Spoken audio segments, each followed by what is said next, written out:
In the spring of 1944, outside the farming hamlet of Sussac in south-central France, an old water mill, long disused, rumbled back to life. The mill was housed in a rock hut built right over a gentle stream feeding the Combade River. Screened by brush and trees, the hut looked abandoned from the dirt road outside, its windows frameless. In addition to its wooden water wheel, though, the hut contained minimal furnishings: a chair, a table, 2 bedsteads with dubious mattresses, a stone sink that drained outside into a hedge. This was now the temporary home of a man identified in his official papers and ration books as Claude-Jean Guiet. Guiot's documents showed him to be a 27-year-old French office boy employed by an agronomist in Toulouse. He was of medium height and build, though unusually fit. As if to dial back the striking effect of his looks, fine nose, strong chin, brown eyes set wide apart, the photograph on his identity card showed him with his necktie and collar awkwardly askew. His clothing was tailored in the contemporary French manner, down to the buttons and stitching. His spoken French was accentless. But he was, in fact, an American agent, the wireless operator for an elite team running a covert campaign of sabotage, subversion, and ambush against the German occupiers. His real name was Jean-Claude Guiet. His real age was 20. The slow turning of the old water wheel was vastly improving his life expectancy, measurable, as he well knew, not in years or even months, but weeks. The Germans, by that late stage of World War II, had become very good at radio direction finding.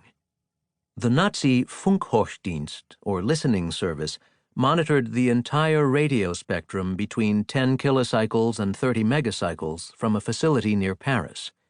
Any frequency in use anywhere in France showed up as a spot on one of 300 softly humming cathode ray displays there. If a new unfamiliar spot appeared, its frequency would be called in to 3 direction-finding DF stations on the country's periphery, which would fix on the signal instantly and pinpoint it within a triangular area about 10 miles per side.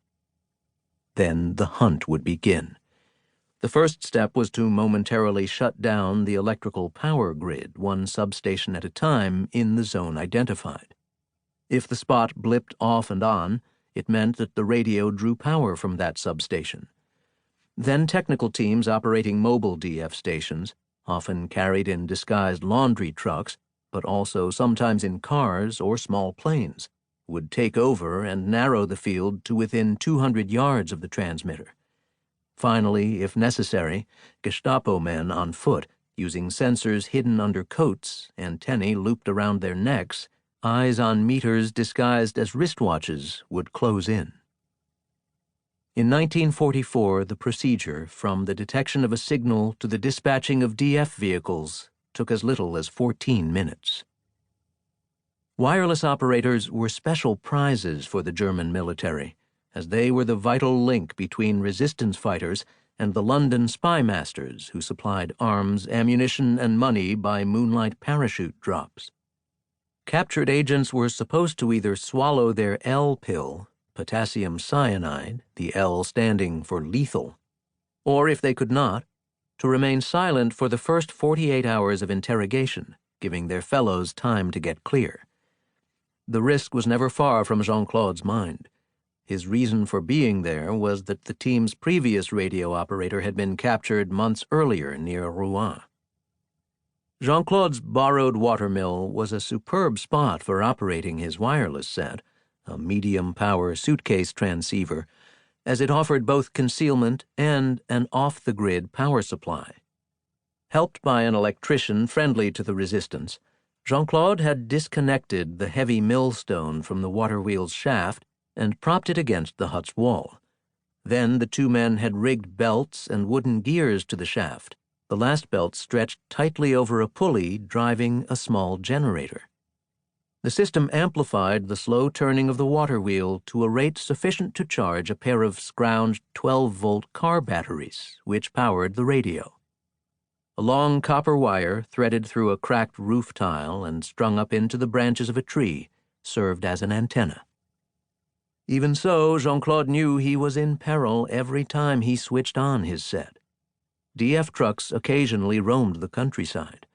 A small plane flew overhead with unsettling regularity, most likely a German courier, Jean-Claude thought, but possibly not. Worse, one member of Jean-Claude's 4-person team, Violette Sabo, had been captured and handed over to the Gestapo in Limoges. Who knew what information they might have extracted from her?